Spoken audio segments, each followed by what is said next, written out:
সমবেত বন্ধুরা আমার, বাংলাদেশের প্রত্যন্ত অঞ্চল থেকে যারা আমার এই ভিডিওটা দেখবেন এবং শেয়ার করবেন, প্রত্যেককে আমার ব্যক্তিগত পক্ষ থেকে ধন্যবাদ অভিনন্দন দিচ্ছি। আজকে যে বিষয় আমি বাংলাদেশের গণমানুষের কাছে উপস্থাপনা করতে যাচ্ছি, ইতিমধ্যে আমরা দেখেছি বাংলাদেশের সাবেক প্রধানমন্ত্রী 5ই আগস্টে পদত্যাগ করার পরে এই বাংলাদেশের বর্তমানে অন্তর্বর্তীকালীন সরকার বাংলাদেশ পরিচালনা করছেন। অন্তর্বর্তীকালীন সরকারের প্রধান রয়েছেন নোবেলপ্রাপ্ত ডক্টর ইউনূস সাহেব।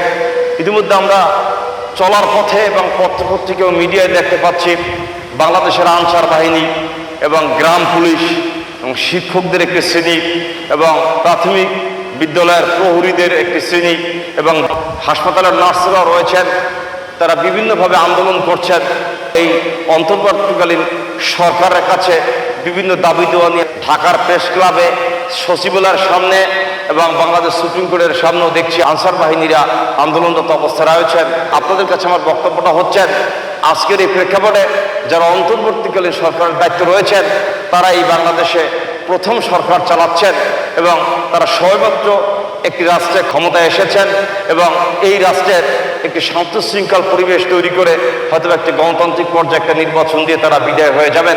সরকার পতনের পরে এই বাংলাদেশের বিভিন্ন অঞ্চলে যে সহিংস পরিবেশ রয়েছেন, এই সহিংস পরিবেশের কারণে কিন্তু সাধারণ মানুষের জীবন কিছুটা বিপন্ন হয়ে গিয়েছেন এবং চলার পথে বাধাবিঘ্ন সৃষ্টি হচ্ছেন। আমরা ঢাকা সিটিতে দেখতে পাচ্ছি আনসার বাহিনী তারা তাদের দাবি দেওয়া নিয়ে সচিবালয়ের সামনে দাঁড়িয়ে আছেন, হাইকোর্ট ডিভিশনের সামনে দাঁড়িয়ে আছেন এবং প্রেস ক্লাবের সামনে দাঁড়িয়ে রয়েছেন।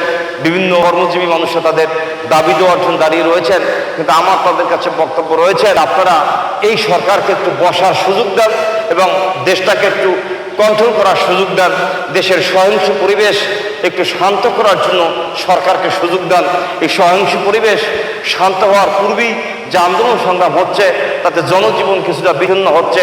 আজকের এই প্রেক্ষাপটে ঢাকার অনেক মানুষরা গাড়িতে বসে ঘন্টার পর ঘন্টা গাড়ির ভিতরে বসে থাকতে হয় আপনাদের আন্দোলনের কারণে। আপনারা যে দাবি করছেন, যে দাবি দেওয়া করছেন আন্দোলন করে, আপনাদের দাবি দেওয়াকে আমি অযৌক্তিক মনে করছি না। আপনাদের দাবি সরকার যথাযোগ্য মর্যাদার সাথে দাবি পূরণ করে দেব, সেটাও আমরা আশা করছি। যে সরকার দেশ চালাচ্ছে সেই সরকার, নতুন সরকার সবেমাত্র দায়িত্বপ্রাপ্ত হয়েছেন। বাংলাদেশে সরকার পতনের পরে যে সহিংস পরিবেশ হয়েছেন এবং সরকার পতনের পূর্বেও বাংলাদেশে যে আন্দোলন সংগ্রাম করতে গিয়ে যে ভাঙচুর হয়েছেন, গাড়ি ভাঙচুর, বিভিন্ন অফিস আদালত ভাঙচুর, মেট্রো রেল সহ বিভিন্ন প্রতিষ্ঠান ভাঙচুর হয়েছেন, সে ভাঙচুরের কারণে দেশটা ক্ষতিগ্রস্ত অনেক হয়ে গিয়েছেন। আজকে চলাফেরার জন্য সাধারণ মানুষের কষ্ট হচ্ছে। কিন্তু আমার আপনাদের কাছে বক্তব্যটা হলেন, আপনারা সমগ্র দেশের মানুষকে একটু শান্ত করার সুযোগ দেন। এই স্টেজে বাংলাদেশের টেকনাফ থেকে তেঁতুলিয়া এবং রূপসা থেকে পাথুরিয়া জুড়ে বাংলাদেশের যে গণমানুষরা রয়েছে, যান ও মালিক নিরাপত্তাহীনতার মধ্যে রয়েছেন, লুটপাট, সহিংস পরিবেশ, ডাকাতি, মারামারি, উড়াউড়ি, বিভিন্নভাবে হয়রানি কিন্তু গণমানুষরা হচ্ছেন এবং অনেক সাধারণ মানুষরা হচ্ছেন। এর ভিতরে আপনারা আবার যে আন্দোলন সংগ্রাম এবং দাবি দেওয়ার জন্য যে বিষয়টা ডাক দিয়েছেন, সে দাবি দেওয়ার কারণে দেখা যাচ্ছে আপনারা রাস্তা যখন ব্লক করেন ঢাকা সিটিতে, তখন বিভিন্ন গাড়ি চলতে পারে না এবং গাড়ির ভিতরে যাত্রী হয়রানি হচ্ছে। অর্থাৎ দেশটা বর্তমানে সাধারণ অবস্থা চলছে না। আপনাদের কাছে আমার অনুরোধ হল যে আপনারা একটু ধৈর্য ধরুন, পাশাপাশি সরকারকে একটু দেশ চালানোর সুযোগ দেন এবং জনজীবনটা সাধারণ করার সুযোগ দেন।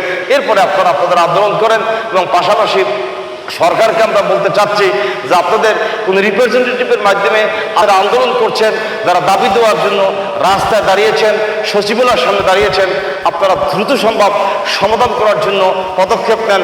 কারণ জনজীবন কিছুটা বিচ্ছিন্ন হচ্ছে, মানুষ রাস্তাঘাটে চলতে পারছে না এবং মানুষ গাড়ি ঘন্টার পর ঘন্টা জামে পড়ে থাকতে হয় এবং যানবাহনের নিরাপত্তা থাকছে না, যে কারণে মানুষের জনজীবন কিছুটা অতিষ্ঠ হয়ে যাচ্ছে। এবং আমি সরকারকে বলবো, আপনারাও এই বিষয়টা দ্রুত গতিতে নিষ্পত্তি করার জন্য আপনাদেরকে উদ্যোক্তা আহ্বান করছি। আর যারা দাবি দেওয়া নিয়ে জনপথে আছেন তাদেরকে বলবো, আপনারা ধৈর্যতার সহিত রাস্তায় দাবি দেওয়ার জন্য কাজ করুন এবং জনপথে কিন্তু সাধারণ চলাফেরার বিঘ্ন ঘটছে এবং আগামী দিনে শান্তি শৃঙ্খলা বসে আসুক। এবং বাংলাদেশের শান্তিপ্রিয় মানুষের শান্তি ফিরে আসুক সেই উদ্যোগটা আহ্বান করে, এবং সরকার যাতে দাবি দেওয়া যাদের রয়েছেন তাদের সকল দাবি দেওয়া আমলে নিয়ে প্রয়োজনীয় ব্যবস্থা গ্রহণ করার জন্য আমি সরকারকে উদ্যোগটা আহ্বান করে আমি আমার সংক্ষিপ্ত বক্তব্য শেষ করছি। ধন্যবাদ আপনার সকলকে। সুস্থ থাকবেন, ভালো থাকবেন।